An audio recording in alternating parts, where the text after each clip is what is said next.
Hello, everyone. I'm so glad you are tuning in. This is the session 4. So Proverbs 4 is what we're going to go over today. I'm going to do my best to keep it at like 10-minute video, but so far I failed. So today we're going to split it up into 3 chunks. The first chunk we're going to read is verses 1 through 9. So go ahead and just pause right now and read that first chunk, verses 1 through 9. Okay, so hopefully that was enough time for you to pause and jump back into this. First, just want to go over Proverbs, that it's not just good advice or good wisdom, it's godly wisdom and godly advice. So as we see that the father is almost doing everything but shaking his son to, or sons as this chapter refers to say that pay attention to this, cling to this, and it's because the wisdom that he's talking about here is not just some good advice. It's godly advice and godly wisdom, and that should be reverenced and taken way deeper than just good advice. So that's one takeaway we can already have, and we're going to see it over and over again, him try to like shake our attention, our son's attention, to say, hey, hang on to this, hold fast to this is important. And we need to take note of that it is that important. Then secondly, verse 3, it says that this was passed down from his father to him and now to this man's son. And so we already see from that as well that godly wisdom is important enough to not just live, but to pass down. So to pass down to his family members, but also to like people he knows. Like, so for us, we can take away like, this isn't just something that I can live, but it's something I can be passing on to because it's that important, and that helpful. And then this is a really good one that I love. Verse 4, I think, is really interesting. It says, the second part of it, let your heart hold fast to my word. So again, hold fast to this godly wisdom, but it says, keep my commandments and live. There's pretty heavy words there, but we see that consistently throughout Scripture, that there's the call to keep God's commandments and His decrees and His laws, what He has asked of us, and there's life there. So I have 2 Deuteronomy verses. There's many more verses that continue to go with this theme. But the first one, Deuteronomy 6 through 7, it says, these commandments I give to you today are to be on your hearts. Impress them on your children. Talk about them when you sit at home, when you walk along the road, when you lie down, and when you get up. These commandments he's talking about is to love the Lord your God with all your heart, soul, mind, and strength, and to love your neighbor as yourself. That comes from this verse in Deuteronomy. And he's saying they're so important to cling to and impress to other people. So like what we see here in Proverbs 4. And then Deuteronomy 30, many chapters later, it says, for I command you today to love the Lord your God, to walk... Sorry, I got a phone call in the middle of that. It says, for I command you today to love the Lord your God, to walk in obedience with him, and keep his commands, decrees, and laws. Then you will live and increase, and the Lord your God will bless you in the land you are entering to possess. So we see there again, it said, obey these and you will live. Like there is a consistent theme throughout Scripture of God's commands were meant to give life. You can look at any one of his commandments, and you see the benefit of it, how it was meant for our good. It is never meant, it may seem that way sometimes, but it's not meant to squash your fun or take away anything. Every command he's given is to give us the ability to have life to the fullest, the way he designed, the way he knows us better than we know ourselves. He knows the dangers out there way more than we know. And he created these perfect boundaries and commandments and laws that he's given us like any good parent would, right? Like we wouldn't let our kids probably go off on some speed bike on the middle of the road. We'd probably say stay you can have a speed bike maybe, but keep it in this fence and wear a helmet and like shoulder pads. Every good parent gives good boundaries, and we see that God's laws are that way. They are meant for our good. And so there's a theme here of keep my commandments and live. So a huge point we can take away from that is there is a life to be had when keeping God's wisdom. So I think that is one of the biggest points for me that I'm going to take away from this. Okay. And then we see from verses 6 through 9 how highly, again, God's godly wisdom should be thought of. So we see it referring to her. So if you were confused who's this her that it's talking about, it's calling wisdom her. And so do not forsake her, and she will keep you. Prize her highly, and she will exalt you. The her is wisdom. So we're seeing prize wisdom highly. Like wisdom will exalt you. Like she will place on your head a graceful garland. Love her, love wisdom. She will guard you. It's talking about in general that wisdom, when you place it in the right place, good things tend to happen. Now, a really important point about all Proverbs is they are not promises. So Proverbs is wisdom, and it's talking about probability. So most likely, like if you follow this wisdom, it will work out well for you, and that is true. But we know, like there's many proverbs that aren't promises, and that's just it. It's none of these are guarantees, but it is a godly way of living that is meant to give life. And so that doesn't mean like the proverb of raise a child in the way they should go and they will not walk away from it. But we know that sometimes kids do, even when they're raised in the way that they should go, but not often when they are raised with love and guidance and wisdom. And so it's not a guarantee, like I said, but we see that it's just talking about wisdom here, that we should place godly wisdom high. We should prize it. We should hold fast to it. And when we do that, like it says, she will exalt you. Like these good things tend to come from it when we do that. And that's the wisdom that we can take away from this.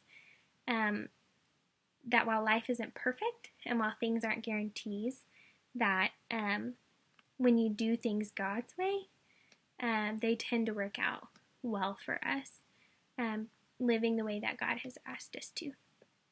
So, okay, at this point, go ahead and pause and go ahead and read verses 10 through 18 now.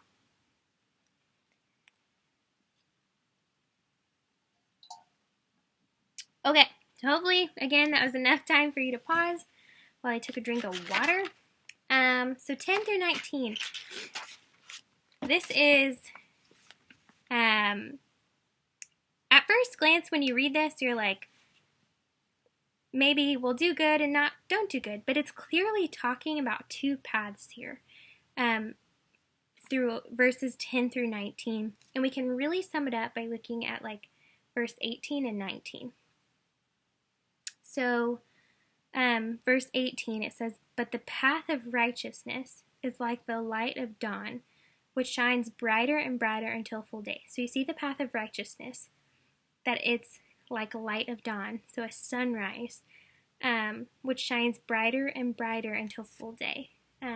There continues to be clarity as the sun shines brighter. You're walking into a situation where it continues to get more clear. Whereas, verse 19, "The way of the wicked is like deep darkness. They do not know over what they stumble." And so from here we can clearly see that there are two paths. And guys, like if you just look behind at your life, I know I can do this. I think it's so true. A lot of important decisions, you see that there's a fork in the road. And that I can tell you so many times where I took the not righteous path. Maybe I gave in to desires, my own desires, instead of God's ways, or I gave in to fear or anxiety and acted out of those things instead of choosing to trust the Lord and go His way and listen to His wisdom and His commandments. And that's even harder in the midst of a crisis, which, what do you know, we're in a crisis right now. And so this is actually even more applicable to us right now, that in this time of uncertainty and when finances are uncertain and jobs and school and so much, it is so much easier to give into the stress and anxiety and go down a path of fear and anxiety and not listening or trusting on God versus taking the path of the righteous, the path that looks forward to the Son, looks forward to God. And it continues to get lighter and lighter as they go throughout the day, as they go throughout the process. And so a huge lesson from that, especially for us in this time, is to continue to recognize that there's always two paths that you can take to important decisions. And that as Christians, we should continue to seek the righteous path and what that means to follow it. So he was saying, like, look out for this path. Do not go down the evil path, but go down the right one that leads to more understanding of God and trust in Him. Okay, so then go ahead and pause again, and we're going to finish up through verses 20 through 27.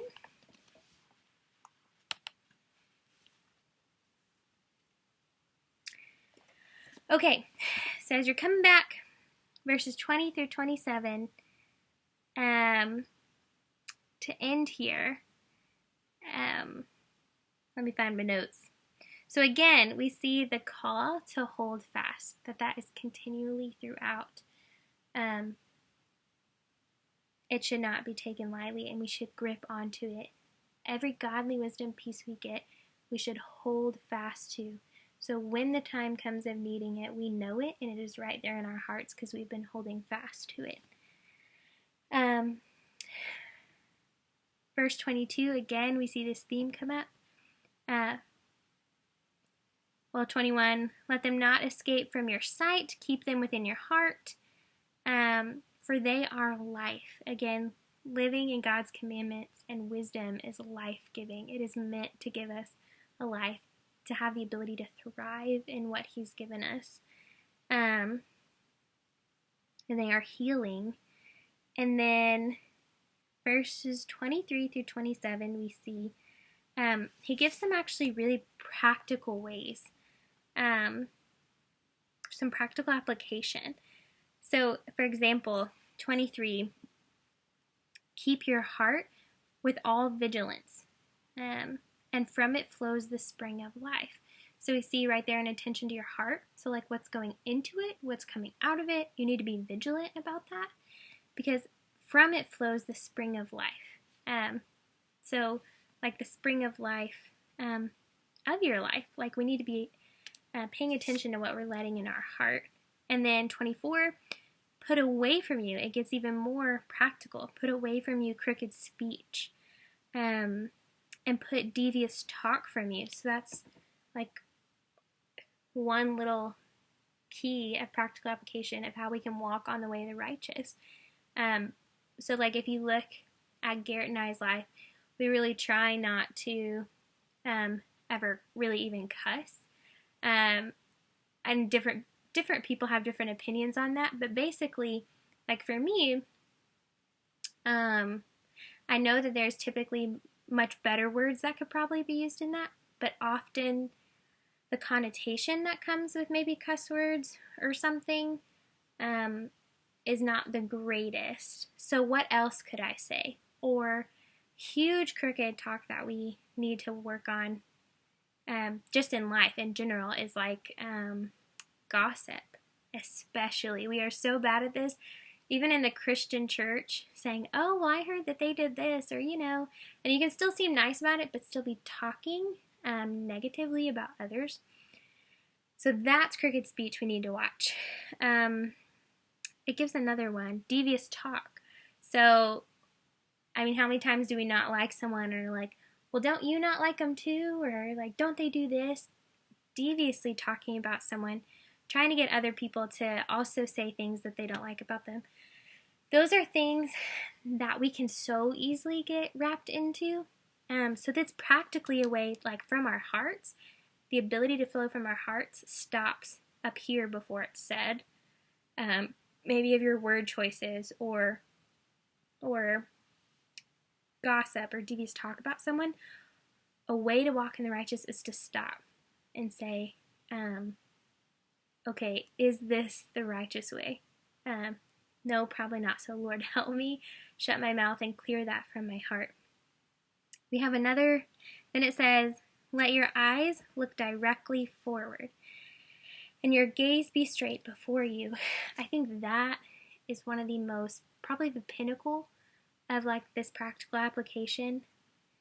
Let your eyes look directly forward. Spiritually speaking, that's God. That is Jesus. When our eyes are looking directly at Him, it's really hard to get caught up in day-to-day anxieties, stresses, worries, fears, devious talk. Like, if my attention is on the Lord and pleasing Him and what it means to go for Him and walk after Him, then that means that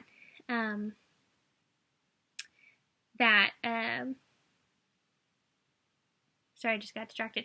But if I'm looking directly forward at Him, then that means I'm not looking to devious talk or to what's going on that's wrong necessarily, but my attention's on Him. And so I think that is the biggest practical application we can take from this.